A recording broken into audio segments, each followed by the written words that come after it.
Warfront से एक और बड़ी अपडेट यह है कि इजराइल ने अब इस बात को मान लिया है कि उसे युद्ध में दूसरा मोर्चा खोलना पड़ सकता है। लेबनान की तरफ से अचानक हमले इतने ज्यादा तेज हो गए हैं कि अब हिजबुल्लाह को रोकना उसके लिए बहुत जरूरी हो गया है। गाजा में हमास इजराइल के 44 सैनिकों को खत्म कर चुका है। वहीं अब हिजबुल्लाह भी चुन चुनकर इजराइल के सैनिकों को टारगेट कर रहा है।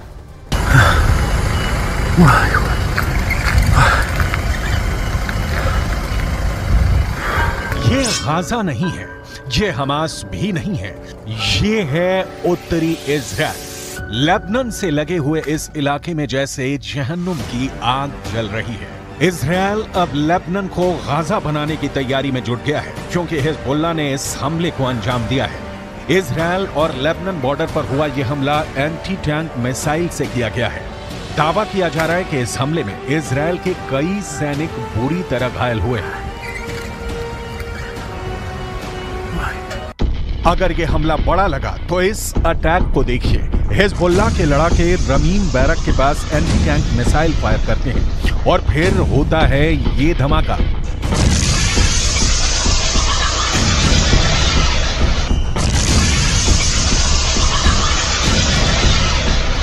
इस वक्त लेबनान और इजराइल के बॉर्डर पर ऐसा युद्ध चल रहा है कि गाजा में हो रहे हमले छोटे लगेंगे। हिजबुल्लाह ने अपनी सबसे खतरनाक स्नाइपर फोर्स उतार दी है। हिजबुल्लाह ने अपने एंटी टैंक दस्तों को इजराइल की पोस्ट पर लगातार हमलों का ऑर्डर जारी किया है।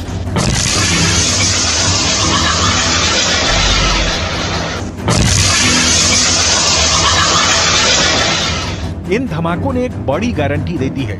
इन हमलों ने साफ कर दिया है कि अब इजराइल लेबनान को माफ नहीं करेगा। इजराइल के रक्षा मंत्री की बड़ी धमकी देखिए। מה שאנחנו עושים בעזה אנחנו יודעים לעשות בביירות.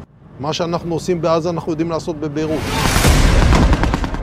इजराइल की वार्निंग बहुत साफ है। उसने जो हाल फिलिस्तीन के गाजा का किया है, यही हाल वो लेबनान की राजधानी बेरूत का कर सकता है। यानी इजराइल ने अब जो पहले गाजा का हाल किया है, वही वो बेरूत को दूसरा गाजा बनाकर करेगा। सवाल है कि इस युद्ध में कितने गाजा बनेंगे। हिजबुल्लाह का एक और हमला देखिए। हिजबुल्लाह ने इस वक्त इजराइल की नाक में दम कर दिया है। इजराइल को दूसरा मोर्चा खोलने के लिए मजबूर कर दिया है। हिजबुल्लाह इस वक्त इजराइल के लिए सबसे बड़ी टेंशन बन चुका है, क्योंकि हिजबुल्लाह ने साफ कर दिया है कि वो हमास के लिए अब कुछ भी करेगा और वो इजराइल पर हमले जारी रखेगा।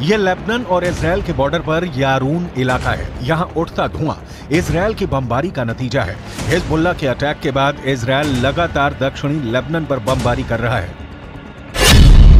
इसीलिए डर है कि अब इजराइल बेरूत को दूसरा गाजा बना सकता है। हिजबुल्लाह के महासचिव हसन नसरल्लाह ने अपने भाषण में ऐसी बातें कही हैं कि इससे साफ है कि इजराइल और फिलिस्तीन के बीच चल रही जंग लंबी चलेगी। खतरा है कि इसमें 10 गुना ज्यादा मौतें होंगी। टारगेट पर अब ऐसे ऐसे ठिकाने होंगे जिसके बारे में सुनकर कोई भी चौंक जाएगा। ये बात पहले से साफ है कि हिजबुल्लाह के पीछे ईरान है। ईरान से जैसे ही ऑर्डर मिलता है, हिजबुल्लाह इजराइल को टारगेट करता है। ये ईरान का ऐसा प्लान है जिसमें हिजबुल्लाह के हमलों के बाद इजराइल बुरी तरह उलझ कर रह गया है। ईरान ने अब ये साफ कर दिया है कि जो भी इस्लामिक देश अब इजराइल के खिलाफ नहीं, वो गाजा की तबाही में बराबर का साझेदार है।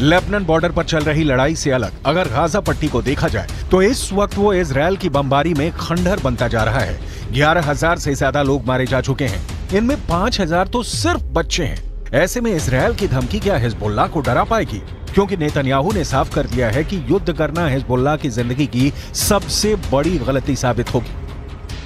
תקפנו מטרות רבות של חיזבאללה, חיסלנו מחבלים רבים, ואני שב ואומר, אם חיזבאללה יבחר להיכנס למלחמה, אם חיזבאללה יבחר להיכנס למלחמה, הוא יעשה את טעות חייו. देखा जाए तो हिजबुल्ला वो संगठन है जिसे ईरान से पूरी मदद मिलती है और ईरान हिजबुल्ला को इजराइल के खिलाफ एक बड़े हथियार के तौर पर इस्तेमाल भी करता आया है। लेकिन इजराइल ने अगर हिजबुल्ला का हाल हमास जैसा करने का फैसला किया तो लेबनान में वर्ष 2006 वाले युद्ध की तबाही दोहराई जा सकती है। 2006 में हिजबुल्ला और ईरान के बीच 34 दिन तक युद्ध चला था।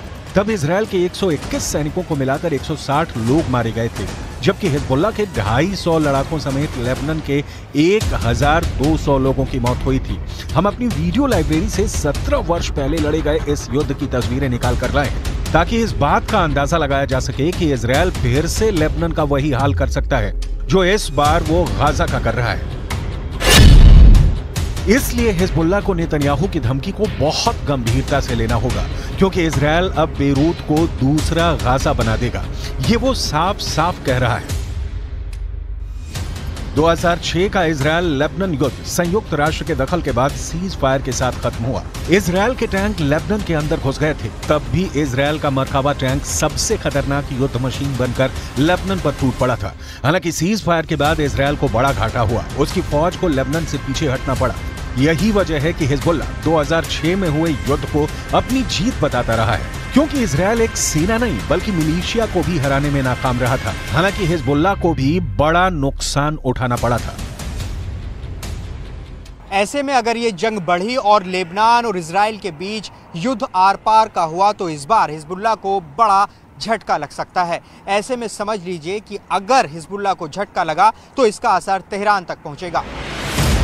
वैसे नेतन्याहू भी यही चाहते हैं, लेकिन उनकी यह ख्वाहिश अब पश्चिम एशिया को बारूद के ढेर पर बैठा चुकी है और इसमें सबसे खतरनाक बमबारी हिजबुल्ला की तरफ से की जा रही है। गाजा से अलग इजराइल लेबनान बॉर्डर पर जो युद्ध अब तक धीमा चल रहा था, उसमें अचानक बारूद की मात्रा बढ़ने से दुनिया में घबराहट फैलती जा रही है। उसमें हिजबुल्ला के 73 से ज्यादा लड़ाके इजराइल के अटैक में मारे जा चुके हैं, जबकि इजराइल के 9 सैनिक हिजबुल्ला के हमले में जान गंवा चुके हैं। हिजबुल्ला ने इजराइल के ठिकानों पर अपनी ज्वालामुखी वाली मिसाइल फायर करनी शुरू कर दी है। इस मिसाइल के बारे में नसरल्ला ने बहुत डिटेल में बताया है ताकि इजराइल को पता चल जाए कि उसके उत्तरी बॉर्डर पर हिजबुल्ला इस बार किस तरह के हथियार लेकर तैयार बैठा हुआ है।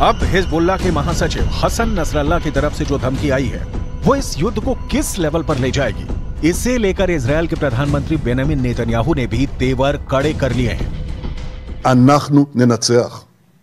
אנחנו לא נעצור עד לניצחון. אני עומד בקשר רצוף עם נשיא ארצות הברית ג'ו ביידן. אנחנו מאוד מעריכים את תמיכתו, את התמיכה של הממשל האמריקני, את התמיכה של העם האמריקני. वैसे हिजबुल्ला को लेकर इजराइल की मदद करने पहुंचे अमेरिका को बिना लड़े एक बड़ा झटका लगा है। भूमध्य सागर में अमेरिका के समुद्री बेड़े का हिस्सा रहे 5 कमांडो एक ट्रेनिंग मिशन के दौरान मारे गए हैं। अमेरिका के कैरियर यूएसएस फोर्ड से ऑपरेट करने के दौरान उसकी स्पेशल ऑपरेशन टीम यानी सील कमांडो दस्ते के 5 सैनिक एक हेलीकॉप्टर हादसे में मारे गए। इस वक्त इजराइल और अमेरिका के लिए 4 एच बहुत बड़ा खतरा बने हुए हैं। इन चारों एच के बारे में बहुत गौर से समझिएगा, क्योंकि इन चारों एच को ईरान का पूरा समर्थक है। एच से हमास, एच से हिजबुल्ला यानी लेबनान का मिलिशिया, एच से इराक का मिलिशिया हश्द अल शाबी, एच से हूथी यानी यमन का विद्रोही गुट। इजराइल के शहर टारगेट पर हैं और गाजा में बमबारी के खिलाफ हिजबुल्ला और हूथी दोनों ने अपना हथियार गोदाम खोल दिया है। लेकिन ऐसे हमलों और गाजा पर बमबारी जारी रखने के बीच नेतन्याहू ने अपना वॉर ट्रायंगल तैयार कर लिया है। नेतन्याहू के वॉर ट्रायंगल में सबसे बड़ा कोना गाजा में हमास का पूरी तरह खात्मा है। नेतन्याहू के वॉर ट्रायंगल में दूसरा बड़ा कोना लेबनान में हिजबुल्ला का अंत है, जबकि नेतन्याहू के वॉर ट्रायंगल में तीसरा सबसे खतरनाक कोना है सीरिया, जहां से इराक का मिलिशिया हश्द अल शाबी इजराइल के बॉर्डर तक पहुंच सकता है। यही वजह है कि सीरिया पर इजराइल की एयरफोर्स ने हमले तेज कर दिए हैं। ये तीनों जगह इजराइल के बॉर्डर से लगी हुई हैं और इजराइल इन्हें अपने खिलाफ सबसे बड़ा खतरा मानता है। इजराइल के जवाबी हमलों को देखकर कोई भी नहीं कहेगा कि इजराइल अब पीछे हटेगा। उसके रास्ते में जो आएगा इजराइल अब उसे मिटाना चाहता है, फिर चाहे वो हमास हो, हिजबुल्ला हो, यमन हो या फिर ईरान। इजराइल का इरादा पक्का है, जो उससे टकराएगा चूर चूर हो जाएगा।